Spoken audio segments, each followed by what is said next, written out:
India gate. लेकिन क्या आपको पता है कि इंडिया गेट का असली नाम क्या है? आज की डेट में इंडिया गेट हमारे अपने वीरों को श्रद्धांजलि देने का प्रतीक लगता है। लेकिन थोड़ा सा रुकिए, जिस टाइम पीरियड में यह गेट बना था उस टाइम पर भारत आजाद ही नहीं था। अब सवाल है कि अंग्रेजों ने अपने गुलामों के लिए ऐसा भव्य मॉन्यूमेंट क्यों बनवाया? क्या आप जानते हैं कि इस गेट के नीचे खुदे हुए नामों में किसी को भी भारत के सिपाही नहीं कहा गया? वहां लिखा है, to the dead of Indian armies who fell and are honored in France, Flanders, Mesopotamia and Persia। क्या सचमुच इंडिया गेट हमारे गर्व का प्रतीक है या हमारी गुलामी की एक मौन गवाही है?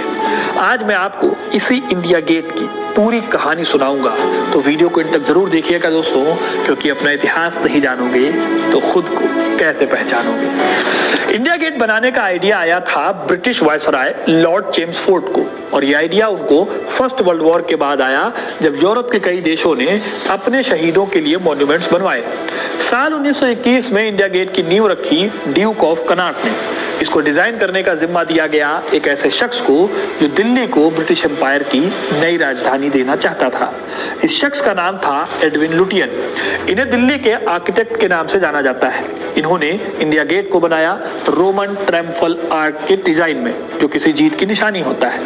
लुटियंस की नजरों में इंडिया गेट को असल में Indian empire under the British crown की ताकत का, कि जो इंडियंस शहीद हुए इस जंग के दौरान दुनिया के अलग अलग हिस्सों में, इस पूरी कहानी में कहीं भी उनकी शहादत को हर्ट करने की नीयत नहीं है। यहाँ बात हो रही है कि कैसे अंग्रेजों ने उन इंडियंस की शहादत को भी कैश करने की कोशिश की जिन्होंने ब्रिटिश एम्पायर के लिए अलग अलग जगहों पर जाकर जान दी, जिनकी लाश भी वापस नहीं आ पाई। तो अगर आप इंडिया गेट आज जाएंगे तो आपको ऊपर दिखेंगे कई सारे नाम। ये टोटल नाम है 13,300। ये कोई और नहीं बल्कि इंडियन सोल्जर्स के नाम है।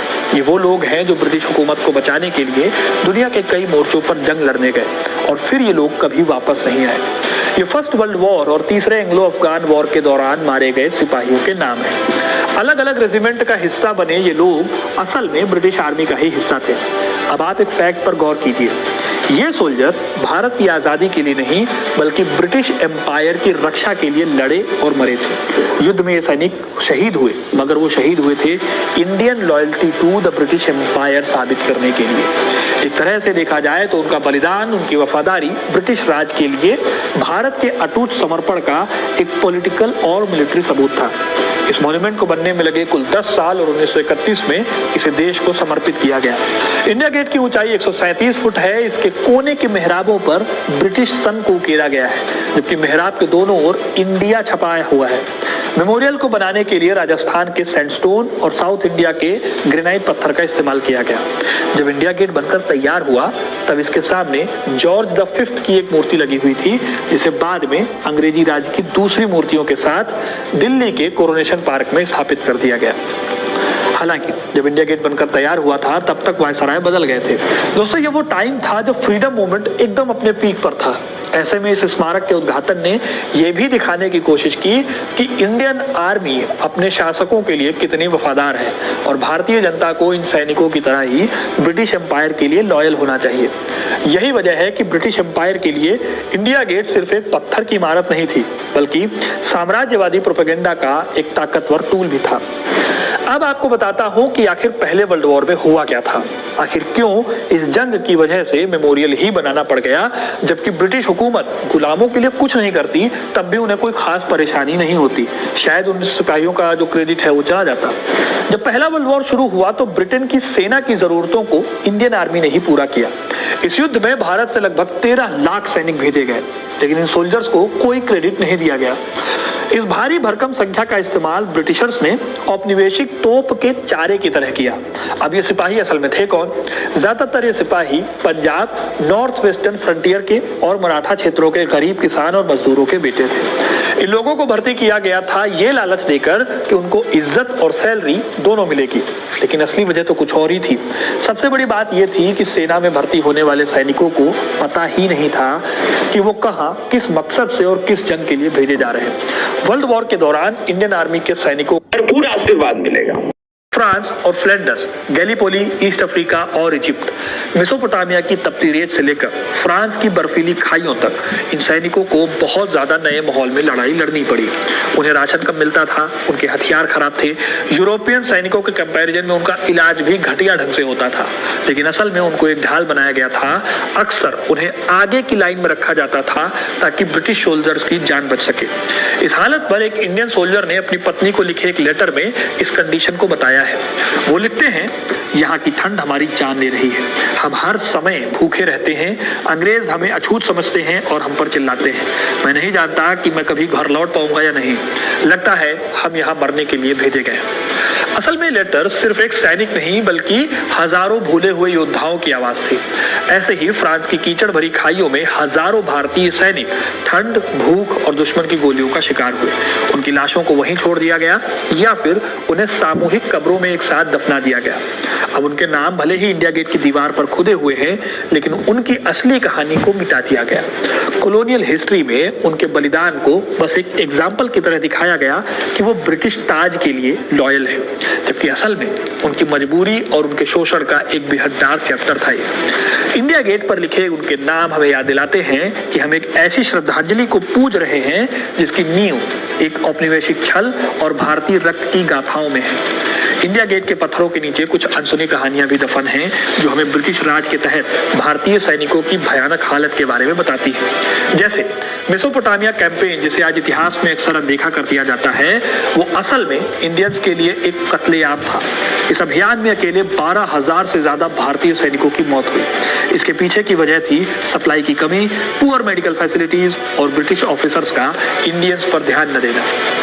इसके चलते हजारों सैनिक मारे गए, कई सैनिकों की लाश भी नहीं मिल पाई, उनको मिसिंग डिक्लेयर कर दिया गया। उनके नाम आज भी इंडिया गेट पर हैं और उनका अंतिम संस्कार तक नहीं हो पाया। फर्स्ट वर्ल्ड वॉर के आर्काइव्स में इंडियन सिपाहियों के बहुत सारे इमोशनल लेटर्स मिलते हैं जिसमें वो खुद को भूला हुआ योद्धा कहते थे। उन्हें लगता था कि वो दूर देश में लड़ रहे हैं और उनकी सरकार और देश उनकी परवाह नहीं करता। एक सिपाही ने लिखा था, जब युद्ध खत्म हो जाएगा तो अंग्रेज हमें भूल जाएंगे जैसा कि वो हमेशा करते हैं। हम एक ऐसी जंग लड़ रहे हैं जो हमारी है ही नहीं। दोस्तों, इंडिया गेट असल में लुटियंस दिल्ली के इंपीरियल आर्किटेक्चर का एक इंटीग्रल हिस्सा है। जब ब्रिटिशर्स ने कलकत्ता से राजधानी को दिल्ली ट्रांसफर किया तो उनका टारगेट था कि वो ब्रिटिश एम्पायर की ताकत और अमीरता को दिखाएं। इस नई राजधानी में राष्ट्रपति भवन, संसद भवन और इंडिया गेट, इन तीनों को एक इंपीरियल एक्सिस पर बनाया गया। इन्हें इस तरह से डिजाइन किया गया था कि वो इंडियन सबकॉन्टिनेंट में ब्रिटिश ताज की सर्वोच्चता को दिखाएं। एडविन लुटियंस ने जानबूझकर इसे पेरिस के आर्क डे ट्रायम्फ के तर्ज पर डिजाइन किया। इसका मकसद था ये कि भारतीयों को महसूस कराया जाए कि वो भी रोमन या फ्रेंच एम्पायर की तरह एक महान लेकिन अधीनस्थ साम्राज्य का हिस्सा है। ये एक ऐसा साइकोलॉजिकल वार था जो भारतीयों को उनकी अपनी ही राजधानी में छोटा महसूस कराता।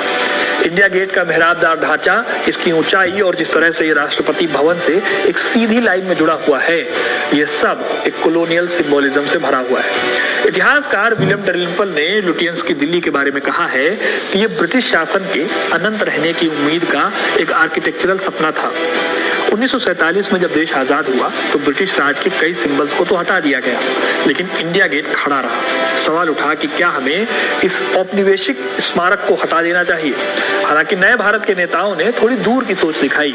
इस स्मारक को गिराने की बजाय इसके अर्थ को बदलने की कोशिश की गई। ये एक राजनीतिक और थोड़ा इमोशनल रिक्लासिफिकेशन था। इस बिल्डिंग में सबसे बड़ा बदलाव आता है 1971 की जंग के एक साल बाद। 1971 की भारत पाकिस्तान की जंग में भारत की ऐतिहासिक जीत हुई थी और बांग्लादेश की आजादी के बाद प्राइम मिनिस्टर इंदिरा गांधी ने इंडिया गेट के मेहराब के नीचे एक नया स्ट्रक्चर बनाया। इस स्ट्रक्चर को कहा गया अमर जवान ज्योति। इस अमर जवान ज्योति की स्थापना ने इंडिया गेट की कॉलोनियल हिस्ट्री को राष्ट्रीय गर्व की कहानी में बदल दिया। अमर जवान ज्योति एक उल्टी बंदूक, एक सैनिक के हेलमेट के ऊपर जलती हुई शाश्वत लौ, आजाद भारत के उन सैनिकों के बलिदान का प्रतीक बन गई जिन्होंने 1947 के बाद देश की रक्षा में अपनी जान दी। इसके साथ ही India Gate all India war memorial से बदलकर राष्ट्रीय शहीद स्मारक के रूप में पहचाना जाने लगा। लेकिन सवाल फिर भी अपनी जगह पर बना रहा, क्या असली शहीदों की पहचान बदल गई? क्या अमर जवान ज्योति की लौ ने उन 13,300 भारतीय सैनिकों की अनसुनी चीखों को हमेशा के लिए दबा दिया जो ब्रिटिश साम्राज्य के लिए लड़ रहे थे? एक ऐसा द्वंद्व था, कॉन्ट्रडिक्शन था, एक तरफ कॉलोनियल हिस्ट्री का बोझ और दूसरी तरफ आजाद भारतीय सैनिकों का शौर्य। हमने कॉलोनियल बिल्डिंग को नेशनल इंपॉर्टेंस में तो बदल दिया, लेकिन उसके पत्थरों पर जो नाम खुदे हुए हैं वो आज भी ब्रिटिश लॉयल्टी की कहानी कहते हैं। यह इंडिया गेट की सबसे बड़ी विडंबना है। ये एक ही समय में पराधीनता और स्वतंत्रता दोनों का प्रतीक है। आज जब हम इस गेट के सामने खड़े होते हैं तो हम केवल अमर जवान ज्योति को देखते हैं, लेकिन इतिहास का सच हमें उन दबे हुए 13,300 नामों पर भी गौर करने के लिए कहता है। इंडिया गेट के नीचे खुदे वो 13,300 नाम अगर करीब से देखें तो पाएंगे कि ब्रिटिश वॉर रिकॉर्ड्स में इनको इंडियन कॉर्प्स या इंडियन आर्मी के तहत लिस्ट किया गया था। ब्रिटिश राज की मंशा बिल्कुल क्लियर थी। उन्होंने ये स्मारक सम्मान देने के लिए नहीं, बल्कि अपनी कॉलोनियल वफादारी को महिमा मंडित करने के लिए बनाया था। इन भारतीय सैनिकों की जाति, धर्म और इनकी जो रीजनल पहचान थी, इसको जानबूझकर मिटा दिया गया। यूरोप या ऑस्ट्रेलिया के सैनिकों के लिए उनके घरों, उनके व्यक्तिगत बलिदानों को ज्यादा महत्व दिया गया, लेकिन भारतीयों को केवल इंपीरियल सब्जेक्ट्स के रूप में स्मारक पर स्थान दिया गया। वो सिर्फ एक कलेक्टिव गुमनाम नंबर बनकर रहे। इंडिया गेट का जो मेन शिलालेख है वो आज भी हमें वो डार्क ट्रुथ बताती है। ये कहता है, to the dead of the Indian armies who fell and are honoured in France, Flanders, Mesopotamia and Persia, East Africa, Gallipoli and elsewhere in the Near and Far East in the third Afghan war. अब यहाँ पर एक बात और बता दूं कि first world war और थर्ड एंग्लो अफगान वॉर में जो लोग शहीद हुए थे, इंडियंस जो शहीद हुए थे, उनके नाम है, क्योंकि जो थर्ड अफगान वॉर हुई थी वो 1919 में हुई थी। अब दोस्तों, ये जो सेंटेंस अभी मैंने आपके लिए पढ़ा, ये इसमें एक भी ऐसा शब्द नहीं है जो ये कहे कि ये सैनिक भारत की रक्षा के लिए मरे। इसकी बजाय ये उन युद्ध क्षेत्रों के नाम गिनाता है जहां ब्रिटिश एम्पायर के हित, इंटरेस्ट दांव पर लगे थे। इंडिया वर्ड का इस्तेमाल भी केवल ब्रिटिश इंडिया के नाम एक कॉलोनियल एरिया के रूप में किया गया, ना कि सोवरेन नेशन के रूप में, क्योंकि ऑफ कोर्स उस समय पर नेशन के तौर पर भारत आजाद भी नहीं हुआ था। इसके अलावा दोस्तों, असल में देखा जाए तो इंडिया गेट एक मेमोरियल ऑफ द मिसिंग भी है। कई भारतीय सैनिकों को युद्ध क्षेत्र में कोई आधिकारिक कब्रिस्तान या स्मारक नहीं मिला। उनका नाम इंडिया गेट पर तो खुदा हुआ है, लेकिन उनका बलिदान ब्रिटिश लॉयल्टी के लिए एक छोटे से फुटनोट में बदल दिया गया। एक ऐसी चुप्पी है जो कॉलोनियल क्रूरता के बारे में बहुत कुछ कहती है। उन्होंने भारतीय सैनिकों का खून बहाया और फिर उनके सम्मान को भी अपनी राजनीतिक स्क्रिप्ट के हिसाब से ढाल दिया। इसी में एक चीज और भी आती है। जनवरी 2022 को अमर जवान ज्योति की जो लौ है उसको हमेशा के लिए नेशनल वॉर मेमोरियल की लौ में मिला दिया गया। इसके पीछे का लॉजिक था कि क्योंकि इंडिया गेट एक कॉलोनियल विरासत का प्रतीक है और अमर जवान ज्योति 1971 के बाद स्थापित हुई, इसलिए आजाद भारत के शहीदों को उनके अपने नए स्मारक में सम्मान मिलना चाहिए। अब आप इस पूरी घटना पर क्या सोचते हैं, कमेंट करके जरूर बताइएगा। लेकिन कुल मिलाकर कहानी यही है कि इंडिया गेट आज दिल्ली में खड़ा एक मूक गवाह है ब्रिटिश एम्पायर की महत्वाकांक्षा का, और गवाह है 13 लाख भारतीय सैनिकों के अनजाने लेकिन महान बलिदान का। ये हमें याद दिलाता है कि इतिहास को सिर्फ पढ़ना आसान है, पर उसे समझना और उससे जुड़े हुए सच को एक्सेप्ट करना उतना ही मुश्किल है। इंडिया गेट हमें याद दिलाता है कि इतिहास को भूलना आसान है, पर मिटाना आसान नहीं है। ये पत्थर गवाह है कि